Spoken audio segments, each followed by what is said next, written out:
What's up, everybody? Frank Wilkie here. Welcome to the channel. So let's check together on the latest news regarding AH and what happened. Of course, we're still covering a little bit of that as soon as there is something new. We're also trying to do something new on the channel, so go check out the shorts or some other videos we have done. So I've done. Anyway, let's go together. Let's check this out. This is still Australian officials, which they're asking on the whereabouts, where basically, or where they are at with the paperwork probably about this investigation into the smuggling of the dogs. But there is more. I'll show you in a second. This is probably still part from that video that we saw. What is there to hide, and why is it taking so long? That's all I want to know. In fact, do I need to have a Senate inquiry on it? Senator, there's nothing to hide. It is an active investigation. Senator, I know it's a damn active about investigation. on this one. Can it take 12 months? How can it take? Sorry, how can it take 12 months? We know the evidence that was there. In they came. The celebrities thought that they're above Australia's biosecurity laws, and we know Barnaby Joyce, or Minister Joyce, had his little meltdown, and good on him. Okay, whatever. No, this is cut and dried. What's taking so long? Well, Senator, it's only cut and dried if we can get a conviction, and we can only get a conviction if we work with our partners at the AFP and the Director of Public Prosecutions and with international partners. As much as we might like to pursue this matter, we have to go in the queue behind all the other matters that those organisations are dealing with and that our international partners are dealing with. But I think you can take it as read that, as Mr Timpson's outlined, we're pursuing the matter and we don't intend to go away on it. We will continue to pursue it. So the investigation is ongoing, and of course they're talking about all the other stuff that is in front of it. So we'll see how long it takes, because somebody mentioned 12 months, of course, and the other official was saying like, hey, why is it taking so long? The evidence is there. And of course, they're talking about the fact that they need to work with other bodies, other entities, probably of the officials in Australia and also internationally. And on that note, this tweet just came out right now, and this is the journalist, I think, for Law and Crime that we've seen also before, and she just posted this, which I think it's kind of a little bit of a bombshell actually, because it says new info: FBI assist Australia with AH perjury probe.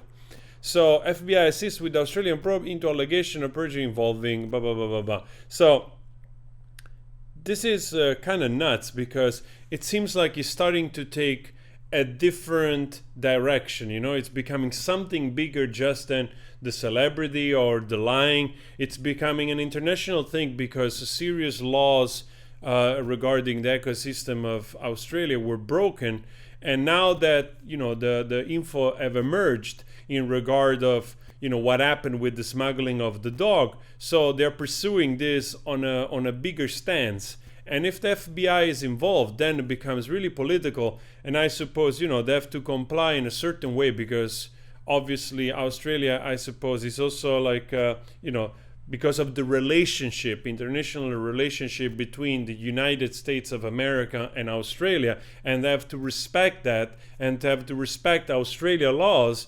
And so if an American citizen has committed something wrong, of course, the FBI is going to look into it and help into it to try to do the right thing, both for its citizen, in this case AH, but at the same time also respecting the laws in Australia. So this feels like it's becoming a bigger thing. Whether or not it will become something to the point where, you know, she will be fined, that's possible, you know. And if there is this international involvement, then even though perhaps she will not, and this I'm just assuming because I'm not an expert, but I'm just thinking out loud here, just sharing an opinion, even though perhaps she will not be forced to face any consequences in Australia directly, but that could translate, because of the international involvement, perhaps with something at home in the United States. You know, maybe if they give her a fine, a substantial fine, that fine could be probably transported in the US somehow,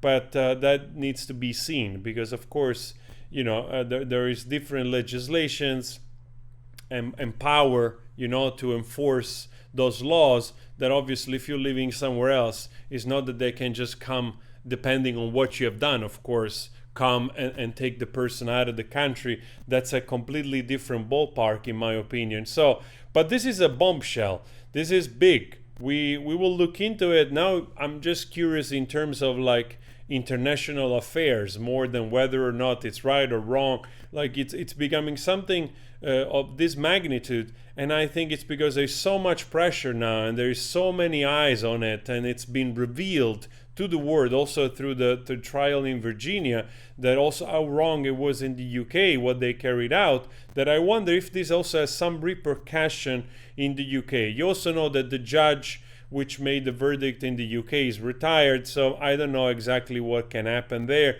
But nevertheless, this is some big update. Anyway, guys, let me know your thoughts on this.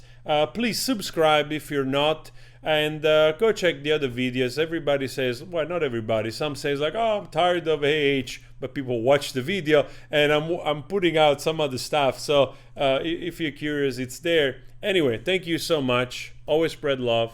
Ciao.